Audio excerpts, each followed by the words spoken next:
Yes.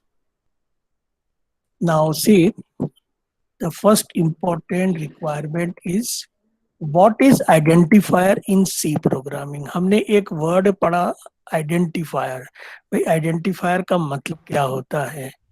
तो जैसे हमने बनाया इंट ए कॉमा बी कॉमा सी, तो ये ए बी सी क्या है? आइडेंटिफायर है। तो identifier is nothing but refers to name given to entity.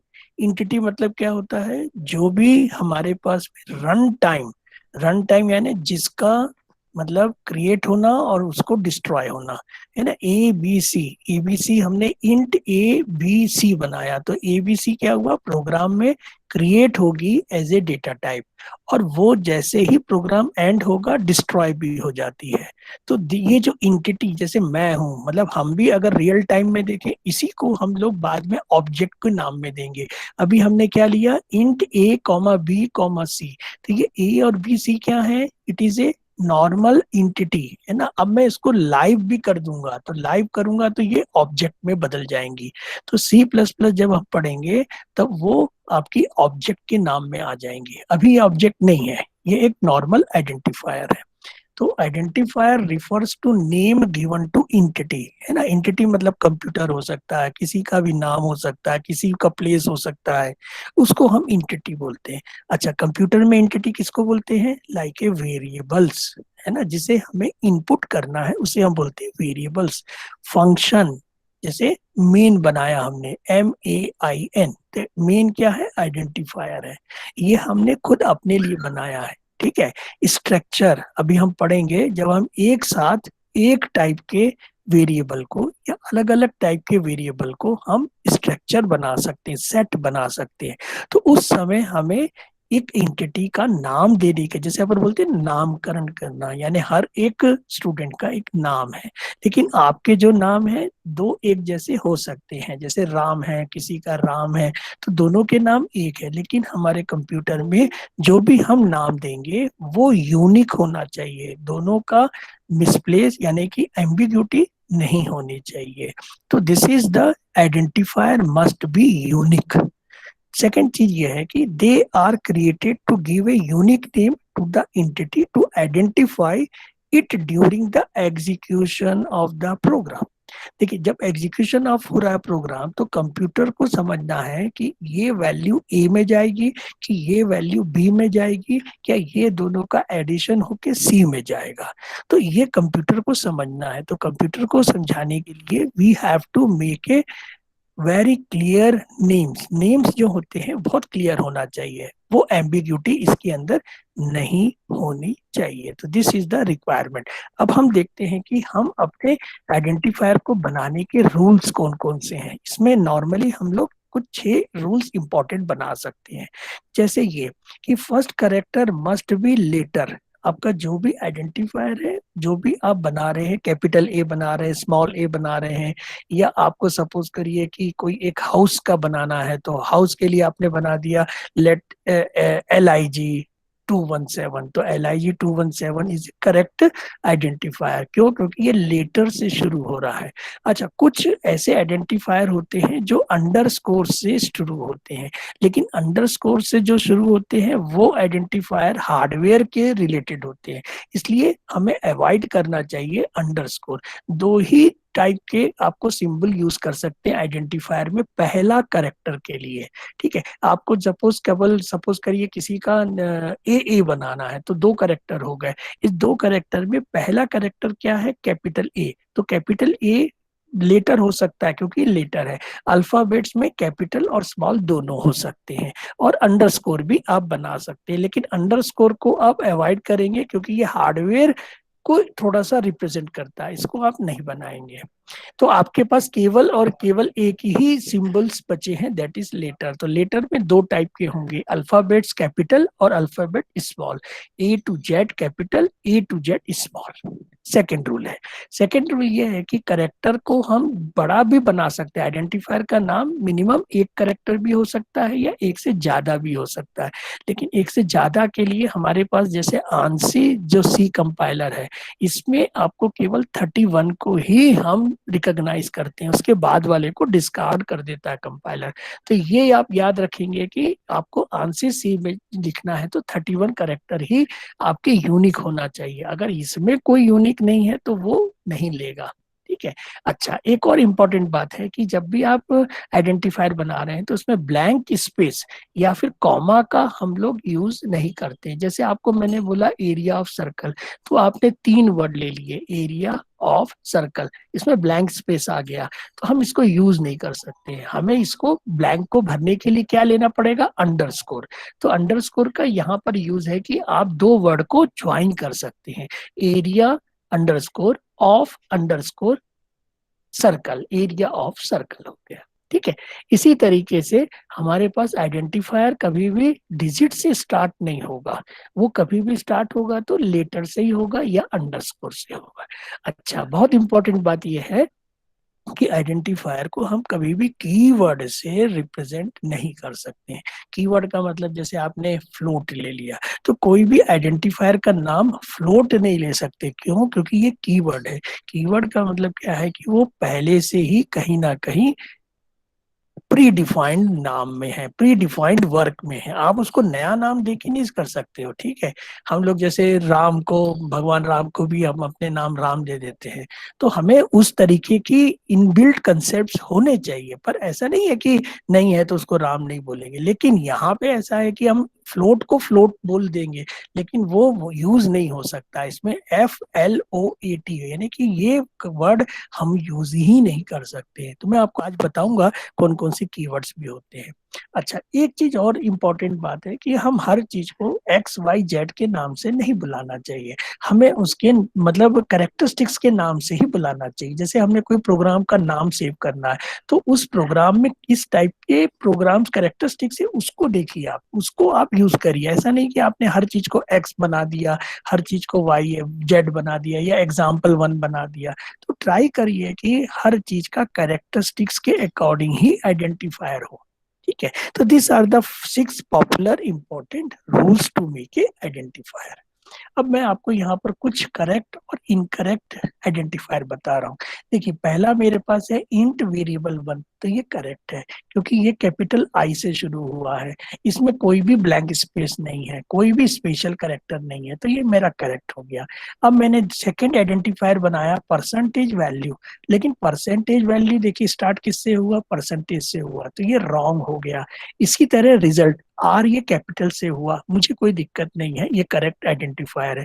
लेकिन मुझे 5 नंबर रीड करने हैं, तो मैंने इसे 5 नंबर आइडेंटिफायर बनाया, लेकिन ये स्टार्ट किससे हो रहा है, 5 से हो रहा है, जो कि रूल में इनवैलिड कहलाएगा, तो ये रॉन्ग हो गया। अब देखिए एरिया ऑफ सर्कल, यहाँ पर मैंने आपको वही एग्जांपल दिया, एरिया ऑफ सर्कल, तो मैंने यहाँ पर अंडरस्कोर का यूज किया है इसको कनेक्ट करने के लिए, तो ये करेक्ट हो गया। लेकिन यहाँ पर देखिए 3 नेम्स हैं, मुझे 3 नेम्स रीड करने हैं, तो मैंने यहाँ पर ऐसा नहीं करना है कि मैंने 3 से स्टार्ट करना है या ब्लैंक स्पेस लगा है। अगर एक तरीके से देखिए ये बहुत सही है, लेकिन 3 से स्टार्ट होने वाली चीज हम यूज नहीं कर सकते हैं। मैंने फ्लोट ले लिया, अब देखिए फ्लोट मैंने आपको बोल दिया कि ये कीवर्ड है, इसको आपको यूज नहीं करना है, तो ये रॉन्ग हो गया। इसी तरह फैक्टोरियल, तो फैक्टोरियल कोई भी आइडेंटिफायर सही है, हमें फैक्टोरियल निकालना, आप निकालिए। इसमें कैपिटल F से स्टार्ट है, बहुत सही है, इसमें कोई ब्लैंक स्पेस नहीं है, कोई स्पेशल नहीं है, कोई दिक्कत नहीं है। यानी कि ये इस तरीके से रॉन्ग और राइट का कंसेप्ट होता है। तो ये वाइवा में भी, और या फिर आपको हम ऑब्जेक्टिव में पूछेंगे कि भाई ये रॉन्ग है कि ये राइट है, तो आपको रूल्स यूज करके इसे बताने हैं। ओके। नाउ कीवर्ड क्या होते हैं? कीवर्ड हमारे पास में बहुत इंपॉर्टेंट वर्ड्स होते हैं। जैसे हमारे पास में कुछ ऐसे डिक्शनरी बनी रहती है ना, जैसे आपको क्या डिक्शनरी है, हिंदी से इंग्लिश है, इंग्लिश से हिंदी है, तो आपके पास जो वर्ड है वो प्री डिफाइंड वर्ड है, उसके मीनिंग निकाल सकते हैं। लेकिन आपको जो भी नया वर्ड बनाना आप बना सकते हो, कोई दिक्कत नहीं है। ठीक है। जैसे मैंने यहाँ पर बनाया कि keyword have a some meaning which is defined by compiler, तो जो भी कंपाइलर बनाता है वो कुछ सेट ऑफ कीवर्ड भी बनाता है, उसके मीनिंग को वो चेंज नहीं कर सकता है। To accomplish a task in the code, जो भी आपको कोड को एग्जीक्यूट करना है उसके लिए हमें स्पेशल कीवर्ड की जरूरत पड़ती है। And they can not be use as a variable, उसको हम आइडेंटिफाई, देखो आइडेंटिफायर और variable is a same concept है ना। मैं अगर वेरिएबल बोल रहा हूँ तो वो आइडेंटिफायर ही है, लेकिन वो आइडेंटिफायर वेरिएबल जैसे यूज हुए इसलिए उसको वेरिएबल बोल रहे हैं। तो आइडेंटिफायर आप कांस्टेंट भी बना सकते हैं, आइडेंटिफायर आप वेरिएबल भी बना सकते हैं, आइडेंटिफायर आप फंक्शन भी बना सकते हैं, आइडेंटिफायर आप स्ट्रक्चर भी बना सकते हैं। तो identifier is a generic name है ना, लेकिन variable is not A generic है ना। वेरिएबल का एक थॉट अलग है, कांस्टेंट का थॉट अलग है, फंक्शन का थॉट अलग है, लेकिन आइडेंटिफायर इज ए, जैसे हम सॉल्ट होते हैं ना, खाने में हमारा सॉल्ट होता है, तो सॉल्ट हम किसी में डाल दें तो उसका नाम मतलब उस सब्जी का नाम कोई सॉल्ट नहीं हो जाएगा, उस सब्जी का नाम अलग रहेगा। लेकिन salt is a basically one tool, one token, उसके साथ हम यूज करते हैं। तो this is known as a your identifier. अब वेरिएबल ऑफ ए प्रोग्रामिंग, तो ये हम जो भी कीवर्ड बनाएंगे उस वेरिएबल को चेंज नहीं कर सकते हैं है ना। They can not be use as a variable. Variable क्या है, एक टाइप का, मतलब एक से ज्यादा वैल्यू ले सकता है कब, प्रोग्रामिंग रन करते समय। ठीक है, जैसे अब देखिए यहाँ पर मेरे पास सी में 32 कीवर्ड्स होते हैं। जैसे यहाँ ऑटो है, ब्रेक है, केस है, कैरेक्टर है, कांस्टेंट है, कंटिन्यू, डिफॉल्ट है, डू है, डबल, एल्स, इनम है ना, इनम इन्यूमरेटेड का कंसेप्ट है, extern, float, for, go to, if, int, long, register, return, short, signed, size of, static, struct, switch, type defined, union, unsigned, void, volatile and while. तो ये जब पूरे आपके 32 word की प्रोग्रामिंग मैंने बता दी, उस दिन समझना आपका सी लैंग्वेज कंप्लीट हो गया भाई। ठीक है, जैसे अभी तक आपने क्या यूज किया, CHAR यूज कर लिया, आपने क्या यूज किया यहाँ पर, लेट फ्लोट यूज किया, आपने लेट इंट यूज किया। आप जो भी यूज कर रहे हैं ना उसके आप एग्जाम्पल भी लिखते जाइए। मतलब आपके पास में 32 पेज का एक कीवर्ड का डिक्शनरी बन जाना चाहिए कि मैं इसको, देखिए हर एक को मैं अलग अलग जगह यूज करना सिखाऊंगा, तो आप इसके अंदर सब में एग्जाम्पल भी लिखते जाइए। इंट को मैंने कैसे यूज किया, int A, B, C semicolon, तो ये एक यूज हो गया इंट का। ऐसी 2-3 यूज भी हो सकते हैं किसी भी कीवर्ड के, ऐसा जरूरी नहीं कि एक ही यूज है, उसका मल्टीपल यूज भी मैं आपको बताऊंगा। मैंने एक आपको साइज ऑफ भी बताया था, ठीक है ना। तो साइज ऑफ में भी आपको पता चल जाएगा कि आपकी मेमोरी कितनी कैरेक्टर की यूज हो रही है। अब इसमें आपको ये फाइंड आउट करना है कि कौन से कीवर्ड डेटा टाइप है। तो ये मैं आपको क्वेश्चन दिया, जैसे समझो कि find out the data type in this 32 keyword, तो आपको इसमें से सर्च करने हैं कि कौन से कीवर्ड डेटा टाइप है। जैसे आपके पास में CHAR डेटा टाइप हो गया, इसके बाद डबल डेटा टाइप हो गया, इसके बाद फ्लोट आपका डेटा टाइप हो गया, इसके बाद में int data type, long data type हो गया, short data type, signed data type हो गया। ये सब उसके अंदर में आपके यूज होते हैं, ठीक है ना। अनसाइंड भी हो गया, ठीक है। वाइड हमारे पास में डेटा टाइप अभी नहीं है, C++ में ये होता है। जैसे मैंने आपको बोला कि भाई कितने ब्रांचिंग स्टेटमेंट में कीवर्ड यूज होंगे, तो आपको यहाँ से ब्रांचिंग स्टेटमेंट में यूज करने हैं। जैसे ब्रांचिंग स्टेटमेंट में क्या होगा, इफ होगा, एल्स होगा, स्विच होगा, कंटिन्यू होगा, ब्रेक होगा, है ना। उसके बाद आपका गो टू होगा। ये सब आपके ब्रांचिंग स्टेटमेंट है। लूपिंग स्टेटमेंट क्या क्या है भाई, लूपिंग स्टेटमेंट में आपको देखना है तो सबसे पहले देखोगे डू, डू आपको दिखेगा, फॉर दिखेगा, वाइल दिखेगा, है ना। तो ये आपके क्या है, keyword are used in the looping statement, है ना। स्ट्रक्चर्ड डेटा टाइप कौन से हैं, स्ट्रक्चर्ड डेटा टाइप है आपके यूनियन है, आपके पास में इनम है ना, आपके पास में एक और है यूनियन स्ट्रक्ट। स्ट्रक्ट भी आपका क्या है, स्ट्रक्चर डेटा टाइप। 1, 2 और 3, ये 3 आपके क्या है, स्ट्रक्चर मतलब की सेट बनाते हैं। ये अलग अलग कंसेप्ट है इनका, वो हम देखेंगे। अच्छा, ऐसे कौन से इसमें कीवर्ड हैं जो कि आपके स्टोरेज का कंसेप्ट यूज करते हैं। जैसे ऑटो है, स्टोरेज कीवर्ड है। ऑटो के बाद एक्सटेंड भी स्टोरेज है, स्टैटिक भी स्टोरेज है, और आपका रजिस्टर भी स्टोरेज है। तो इसको मैं एक और फॉर्मेट में आपको बताऊंगा क्लासिफिकेशन करके कि हम कैसे इसको क्लासिफाई कर सकते हैं। ओके, नाउ अब हमें देखना है कि टोकन्स क्या होते हैं सी प्रोग्रामिंग में। सी प्रोग्रामिंग में टोकन्स होते हैं जो smallest individual unit are known as a C token. तो ये 6 प्रकार के होते हैं। कौन कौन से होते हैं? कीवर्ड होता है, कांस्टेंट होता है, आइडेंटिफायर होता है, स्ट्रिंग्स होते हैं, स्पेशल सिंबल होता है और ऑपरेटर। तो इन सी टोकन से ही केवल प्रोग्रामिंग बनती है, इसके अलावा इसके अलग से कुछ भी नहीं बनती है। तो कीवर्ड कैसे होते हैं? इस प्रकार के वर्ड को कीवर्ड बोलते हैं। डू है, वाइल है, वॉइड है। कांस्टेंट क्या है? 45, 21, इस टाइप के कांस्टेंट हो गए। आइडेंटिफायर मतलब वेरिएबल नेम, नम है, पी आई पाई है ये, ठीक है ना। तो यहाँ पर पाई मतलब 3.14 नहीं है, केवल वेरिएबल है, उसमें कुछ और भी रख दोगे तो वो पाई बन जाएगा, ठीक है ना। It is not like that कि वो 3.14 ही पाई होता है, क्योंकि ये वेरिएबल है। यहाँ पर मैं 2.14 भी रख सकता हूँ, ठीक है। स्ट्रिंग यानी कि डबल कोट लगा है, देखो राम है, रहीम है, इसमें डबल कोट लगा है तो ये स्ट्रिंग बन गई। स्पेशल सिंबल क्या है? कॉमा है, पैरेंथेसिस है, कर्ली ब्रैकेट है, कैप है, परसेंट, ये सिंबलिक हो गए। ऑपरेटर तो आपको बताया मैंने, प्लस है, माइनस है, स्लैश है, एस्ट्रिक है, तो ये सब हमारे टोकन्स में आते हैं। ये छोटे छोटे कैरेक्टर से ही हम अपने वर्ड बनाते हैं। वर्ड से इंस्ट्रक्शन, और इंस्ट्रक्शन का सेट को प्रोग्राम कहते हैं, और सेट ऑफ द प्रोग्राम्स को हम सॉफ्टवेयर कहते हैं। तो ये आपको समझना है। इसके अलावा कोई भी सिंबल्स, इसके अलावा कोई भी टोकन्स हमें यूज नहीं करने हैं। ओके, नाउ अब आपको मैं बताता हूँ कि एक टाइप कास्टिंग हमारी सी लैंग्वेज में होती है, उसका मतलब क्या है। तो type casting is nothing but is a way to convert a variable from one data type to another data type. आपको इंट से फ्लोट बनाना है, फ्लोट से इंट बनाना है, तो आपको जो भी डेटा टाइप का कन्वर्शन करना है आप ये टाइप कास्टिंग से कर सकते हैं। There are the two types of the type casting. दो टाइप की टाइप कास्टिंग होती है, ठीक है। दो टाइप की कास्टिंग होती है।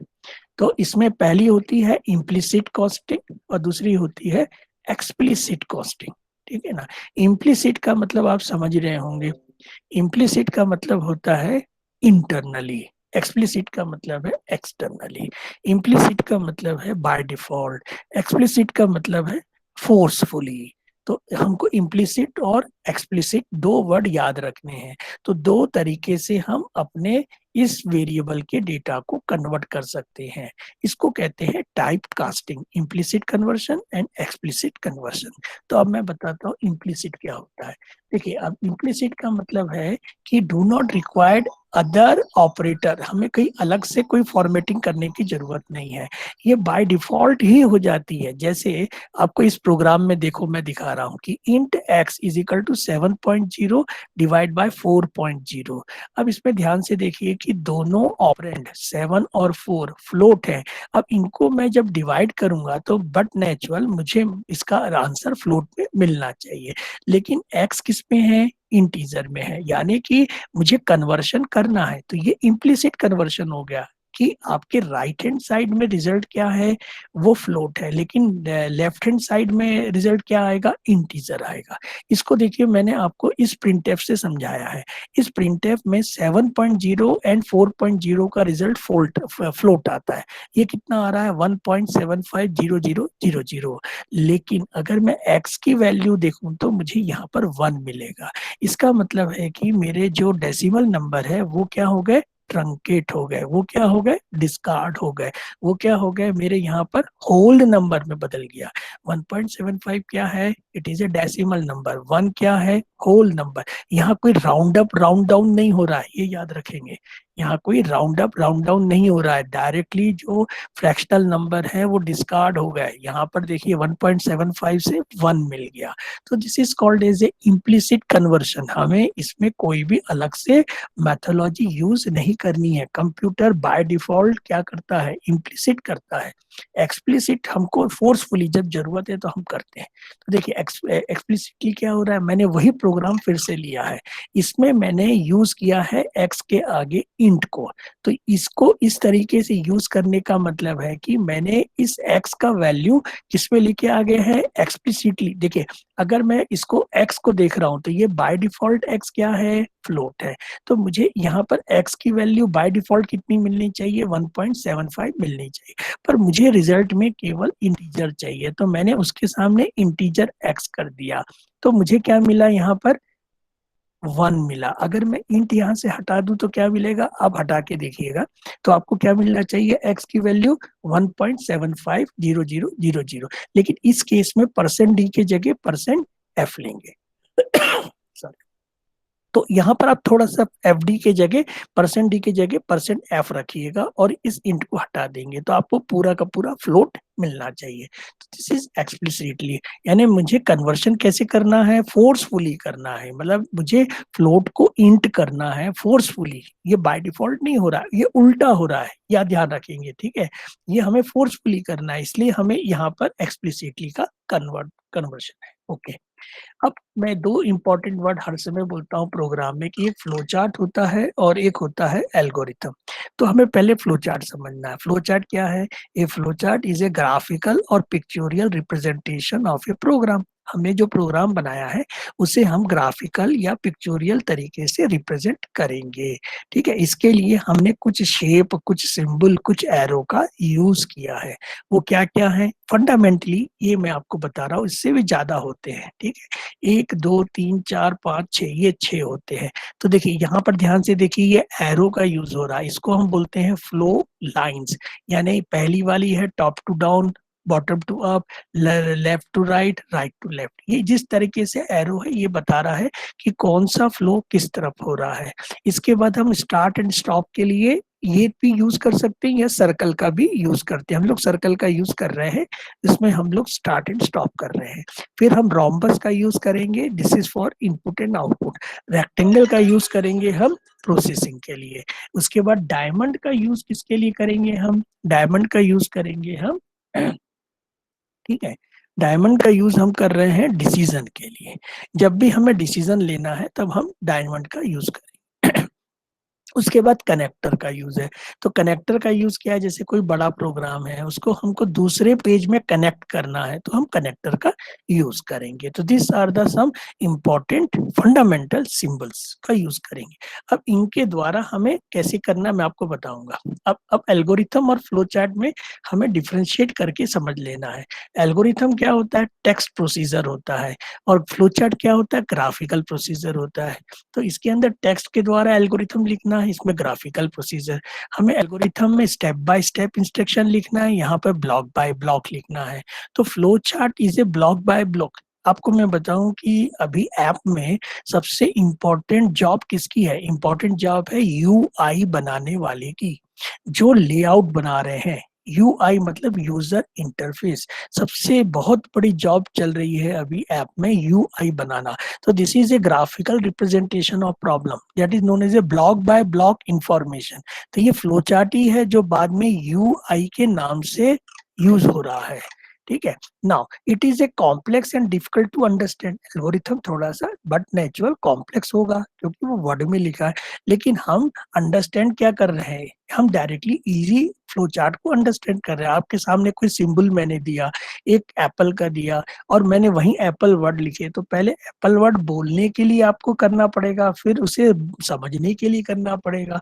लेकिन यहाँ पर तो आपको केवल देखना है, तो देखने से हमको जल्दी चीज समझ में आती है। This is known as a flow chart. अब क्या है, it is a convenient to debug error. इसमें हम जो एरर्स है बहुत जल्दी डीबग कर सकते हैं, किसमें, एल्गोरिथम। लेकिन यहाँ पर हमें डीबग पता भी चल गया तो हमें बहुत सारे ब्लॉक को हटाना पड़ेगा, तब जाके हम उसको एक्चुअल में फ्लो में ला सकते हैं। नाउ कास्ट वाइज देखें तो आपका मोर टाइम लगेगा एल्गोरिथम बनाने में, लेकिन ड्राइंग बनाना सबसे इजी है। Drawing is a very easy task to clear the your problem. Problem को बताने के लिए फ्लो चार्ट बहुत इजी होता है, तो आप भी इसको यूज करिए। तो this are the some fundamental difference between algorithm and flow chart. मैं एक एग्जांपल से आपको एल्गोरिथम फ्लो चार्ट बता रहा हूँ कि write an algorithm and flow chart to solve this formula. आपको एक फॉर्मूला दिया है, सिंपल इंटरेस्ट का है, जिसमें आपको इनपुट करना है पी आर एन, तो हमने पी आर एन किया, कैलकुलेट करना है आई, इंटरेस्ट करना है, और राइट। तो इस तरीके की चीज को हम एल्गोरिथम स्टेप बाय स्टेप, और अगर हमने इसमें ग्राफिकली बना लिया तो ये बन गया मेरा फ्लो चार्ट। तो ये सिंपल सा डेफिनेशन है। तो जब भी एग्जाम में पूछे तो आप इस तरीके से अपने माइंड को सेटअप करेंगे। कोई भी एक सिंपल एग्जाम्पल देखिए, कभी भी है ना एग्जाम्पल को सिंपल से ही समझाना, कॉम्प्लिकेटेड एग्जाम्पल नहीं लेना है। अगर आपको कॉन्फिडेंस है तो कॉम्प्लिकेटेड लेंगे, अदरवाइज सिंपल लेके चलना। ओके, नाउ अब बहुत इंपॉर्टेंट मैं आपको एक चीज बता रहा हूँ कि कंट्रोल स्ट्रक्चर हमारे पास 3 टाइप के होते हैं, है ना। इसी पर पूरी प्रोग्रामिंग डिपेंड है। जिसको प्रोग्रामर और प्रोग्रामिंग करना है, ये 3 चीज को बस समझ ले पहले वो। सबसे पहला होता है सीक्वेंशियल कंट्रोल स्ट्रक्चर। देखिए सीक्वेंशियल में क्या है, कमांड कमांड कमांड कमांड एक सीक्वेंस में बाय डिफॉल्ट चल रही है। इसमें कोई भी ऐसा कंसेप्ट नहीं है कि ये कमांड दूसरे कमांड को ओवरलैप करे या स्किप करे या इग्नोर करे। ये बाय डिफॉल्ट 5 कमांड लिखी है तो पांचों कमांड प्रोग्राम में रन होंगी, मतलब होंगी। दूसरा होता है ब्रांचिंग कंट्रोल स्टेटमेंट। ब्रांचिंग में हमें एक चीज समझ में आ रही है कि यहाँ पर हम कमांड के बाद में एक डिसीजन लेने आ गए। इस डिसीजन को हमने टेस्ट किया और उसमें हमें 2 चीजें मिली, एक ट्रू मिला और एक फॉल्स मिला। तो हमने ट्रू में ट्रू साइड चले गए और फॉल्स में फॉल्स साइड चले गए। एनी हाउ कुछ भी हो, ट्रू ही हो या फॉल्स हो, हम बाद में कमांड पर नेक्स्ट लाइन में पहुंचेंगे, मतलब पहुंचेंगे। लेकिन प्रीवियस कमांड और नेक्स्ट कमांड के बीच में क्या है, माइंड लगा हुआ है। This is known as a decision. इसी को डिसीजन बोलते हैं। और यही डिसीजन धीरे धीरे आर्टिफिशियल इंटेलिजेंस के रूप में ले लेता है। अभी तो हम क्ल्यू कर रहे हैं, बाद में कंप्यूटर खुद ही अपना डिसीजन लेना भी स्टार्ट कर सकता है। यानी उसको हम इस तरीके की लर्निंग दे देंगे कि वो खुद ही अपना लर्निंग भी ले लेगा और अपना इस तरीके के ब्लॉक बनाते हुए आगे बढ़ जाता है। अब तीसरा आता है लूपिंग कंट्रोल। लूपिंग में देखिए सबसे इंपॉर्टेंट बात क्या है, लूपिंग में ये है कि यहाँ पे कुछ चीजें एक से ज्यादा बार एग्जीक्यूट हो रही हैं। जैसे आप देखिए कमांड यहाँ पर लिखा है लूप में, तो जब भी ये कंडीशन सही होगी, है ना, तो हम इस कमांड को जब तक रन करेंगे जब तक कि ये राइट है, और जैसे ये रॉन्ग होगी तो ये बाहर निकल के कमांड पर पहुंच जाएगी। तो लूपिंग और ब्रांचिंग में क्या डिफरेंस है, ब्रांचिंग में मतलब हमें 2 तरीके से मतलब हमको 2 वे मिलेंगे, या तो ट्रू या फॉल्स, तीसरा नहीं मिलेगा, ठीक है, ट्रू और फॉल्स ही मिलेगा। अब इसके अंदर में हमें आगे बढ़ना है लेकिन वापस नहीं आना है। लेकिन लूपिंग में हम वापस भी आ सकते हैं, यानी कि जब आपको कोई चीजें रिपीट करनी है तो हम लूपिंग का काम करेंगे। ब्रांचिंग में केवल हमें अपने फ्लो को 2 पार्ट में डिवाइड करना है ना। जब भी हम घर से बाहर निकलते हैं तो एक ही हमको रास्ता मिलता है, दैट इज सिक्वेंशियल। पर जैसे ही हम आगे बढ़ते हैं तो जब हम चौरस्ते में आते हैं तो हमें डिसीजन लेना पड़ता है कि हम डायरेक्ट इधर जाएं, है ना, राइट में जाएं कि स्ट्रेट जाएं कि लेफ्ट में जाएं या फिर बैक ही चले जाएं। भाई ये आपका अपना डिसीजन है। तो this is known as a control structure, इसी को कंट्रोल स्ट्रक्चर कहते हैं। ओके, नाउ अब हमें क्या करना है, ब्रांचिंग की तरफ बढ़ना है। हमने सीक्वेंशियल कर लिया है तो हमारा ब्रांचिंग की तरफ बढ़ेगा। तो ब्रांचिंग में कौन कौन से कीवर्ड यूज होंगे, इफ होगा, एल्स होगा, स्विच होगा, ब्रेक होगा, कंटिन्यू होगा। ये तरीके के कीवर्ड हमें यूज करके अपने ब्रांचिंग स्टेटमेंट बनाना है। अब हम ब्रांचिंग स्टेटमेंट कौन कौन से देखेंगे, हम देखेंगे करीब 5। पहला सिंपल इफ देखेंगे, फिर इफ एल्स देखेंगे, फिर लैडर देखेंगे, फिर नेस्टेड देखेंगे और स्विच देखेंगे। तो ये 5 हमको देखना है। तो आज मैं केवल सिंपल इफ बताऊंगा, नेक्स्ट वाले में ये चारों बता दूंगा मैं, ठीक है। तो याद रखेंगे, तो आज मैं केवल सिंपल इफ स्टेटमेंट बता रहा हूँ। बाद में आपको इफ एल्स भी करना है, लैडर भी करना है, नेस्टेड भी करना है और स्विच भी करना है। तो इसमें मैं आपको क्लियरली बताऊंगा कैसे कैसे इनमें कंडीशंस बनती हैं। तो इफ का मतलब कभी भी याद रखना, इफ मतलब होता है ट्रू। हमको केवल ट्रू देखना है, फॉल्स नहीं देखना है। हमें केवल ट्रू देखना है। इफ एल्स में क्या हो रहा है, ट्रू भी देखना है और फॉल्स भी देखना है। लैडर में क्या होगा कि आपके पास में एल्स इफ यानी अल्टरनेटिव का कंसेप्ट है। कौन बनेगा करोड़पति में क्या लगा है, लैडर लगा है कि नेस्टेड, नेस्टेड लगा है। ठीक है, आप पहला सवाल का जवाब दोगे तो नेक्स्ट वाले जवाब में पहुंचोगे, नेक्स्ट वाले के बाद में थर्ड में पहुंचोगे। ऐसे वो कितने जवाब मांग रहा है, कम से कम 15 16 17 कितने मांगता है, 7 करोड़ के लिए। ये तो आपको पता ही होगा। रोज देखिए अभी एक गर्ल्स देख उसमें, है ना, वो पुलिस में है, वो जीत रही है, वो 7 करोड़ जीतेगी, हो सकता है ना, अभी 1 करोड़ तो जीत जाएगी वो। ओके, स्विच का मतलब क्या है, एक से ज्यादा ट्रू। एक से ज्यादा ट्रू का मतलब स्विच होता है। तो आज हम देख रहे हैं केवल सिंपल इफ स्टेटमेंट। देखिए कैसे देखेंगे। सिंपल इफ स्टेटमेंट को समझाने के 2 इंपॉर्टेंट रूल्स बनेंगे। पहला रूल कहलाता है सिंटेक्स। कोई भी चीज को समझाना है तो उसे क्या करेंगे, सिंटेक्स बोलते हैं। और दूसरा आता है उसका कंट्रोल फ्लो। तो हमें दो चीज से समझना है कोई भी स्टेटमेंट को। पहला है सिंटेक्स। क्या सिंटेक्स बना, तो देखिए इसमें आई एफ मैंने लिखा है, तो दिस इज ए कीवर्ड। उसके बाद कंडीशन टेस्ट करनी है, तो मैं क्या है इसको पैरेंथेसिस में लिखूंगा और इसके अंदर में कंडीशन लिखूंगा, जो मुझे कौन से एक्सप्रेशन से बनेगी, रिलेशनल एक्सप्रेशन से या लॉजिकल एक्सप्रेशन से कंडीशन बनती है, जिसमें ट्रू और फॉल्स मिलता है। अर्थमेटिक से ट्रू फॉल्स नहीं मिलता है। जैसे 2 + 2 यानी 4 हो गया, it is not a true, it is not a false. ठीक है, ये याद रखेंगे। ट्रू एंड फॉल्स मतलब जिसमें 0 या फिर 1 मिलता है उसे बोलते हैं कंडीशन। ठीक है, अब इसको हमें करली ब्रैकेट में लिखना है। तो ये करली ब्रैकेट में आपको जो भी ट्रू ब्लॉक होगा, जो भी ट्रू स्टेटमेंट जो इस कंडीशन पर एग्जीक्यूट होने, उसे लिख देना है।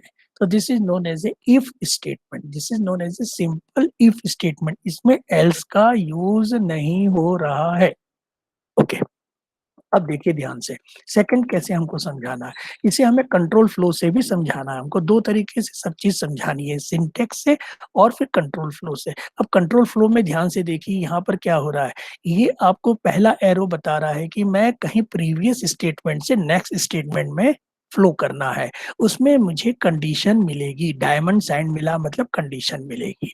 इस कंडीशन में जो एक्सप्रेशन लिखा है वो ट्रू हो सकता है या फिर फॉल्स हो सकता है। तो जब ट्रू होगा तो मैं इसके ट्रू बॉडी में ही अंदर जाऊंगा, फॉल्स में डायरेक्टली मैं कहाँ चला जाऊंगा, उसके नेक्स्ट में चला जाऊंगा, यानी ये फॉल्स में चला जाऊंगा। तो यहाँ पे मुझे आगे बढ़ना है। ठीक है, तो मैं केवल केवल इतना ही आपको समझाना चाह रहा हूँ कि कंडीशन सही होगी तो हमें एग्जीक्यूट करना है उस पर डिपेंडेंट स्टेटमेंट को। ठीक है, तो ये कैसे करना है, एक आज हमारा प्रैक्टिकल है कि इवन एंड ऑड किसी भी नंबर को हम रीड करेंगे और उसको हम उसमें इवन और ऑड। तो आपका प्रैक्टिकल का नाम क्या है, write a program to find even and odd from a given number. ये आपका प्रैक्टिकल है आज का। तो देखिए इसको कैसे करेंगे, write a program to find even और ऑड नंबर। तो हमें कैसे करना है, अगर मैंने कहीं 4 इनपुट दिया है तो 4 क्या है, इवन। अगर मैंने 5 दिया है तो मेरा ऑड नंबर हो गया। तो इसको कैसे कर रहे हैं, देखिए फ्लो चार्ट से समझिए। सबसे पहले मैंने प्रोग्राम स्टार्ट किया, इनपुट एन किया, फिर मैंने रिमाइंडर निकाल लिया, है ना। जो भी मेरा एन है उसको मैंने 2 से डिवाइड करके मॉड करके मैंने रिमाइंडर निकाल दिया। अगर मेरा remainder r is equal to 0 है तो ये इवन नंबर है, लेकिन r नॉट इक्वल टू 0 है, यहाँ पर गलती से डबल 0 हो गया है, यहाँ पर नॉट आएगा। If r not equal to 0 then it is a odd number. ठीक है, इसको प्रोग्राम में मैंने देखी सही ढंग से लिखा है। कैसे लिखा है, इसमें सबसे पहले n रहेगा, r रहेगा, दो आपके नंबर वेरिएबल हो गए। मैंने इनपुट कर लिया इंटर एन और स्कैन एफ से, ये मैंने नंबर इनपुट कर लिया। मैंने पहले इसको मॉड निकाल लिया कि भाई रिमाइंडर क्या है। तो रिमाइंडर निकालने के बाद मैंने इसमें 2 कंडीशन लगानी पड़ी। क्यों लगानी पड़ी, क्योंकि मेरा इफ एल्स काम नहीं कर रहा है। मैं केवल सिंपल इफ से आपको समझाना चाह रहा हूँ, इसलिए एल्स नहीं लगाया। इसको हम नेक्स्ट टाइम देखेंगे एल्स लगा के भी। तो अभी मेरे पास केवल इफ ही स्ट्रक्चर है। तो मैंने पहला क्या बनाया, if r is equal to 0। अगर मैंने यहाँ पर 4 दिया है तो 4 मॉड 2, तो मेरे को 0 मिला। तो 0 इज इक्वल टू 0 यानी कंडीशन सही हो गई। कंडीशन सही होगी तो मुझे आउटपुट क्या मिलना चाहिए, 4 इज इवन नंबर। इसी तरीके से 5, अगर मैंने 5 इनपुट डाला है तो 5 मॉड 2 क्या हो गया, नॉट 0 हो गया, यानी 0 नहीं मिल रहा है। तो मुझे यहाँ पर कंडीशन सही मिल गई, it is A true condition कि r मेरा 0 नहीं है। तो मैं यहाँ पर आउटपुट क्या लूंगा, 5 इज ऑड नंबर। तो इस तरीके से हमें आज का प्रोग्राम बनाना है। तो आप लोगों को मैं ये पूरा शेयर कर रहा हूँ, आप उसे समझिए और उसको एग्जीक्यूट करिए। ठीक है, अगर किसी को किसी में भी प्रॉब्लम है व्हाट्सअप करिए, जब भी समय मिलेगा मैं आपको रिस्पांस दूंगा। ठीक है, तो I think this is A clear. अब आपके पास में मेरे सर इसमें क्वेश्चन आंसर नहीं, हाँ बोलो बेटा।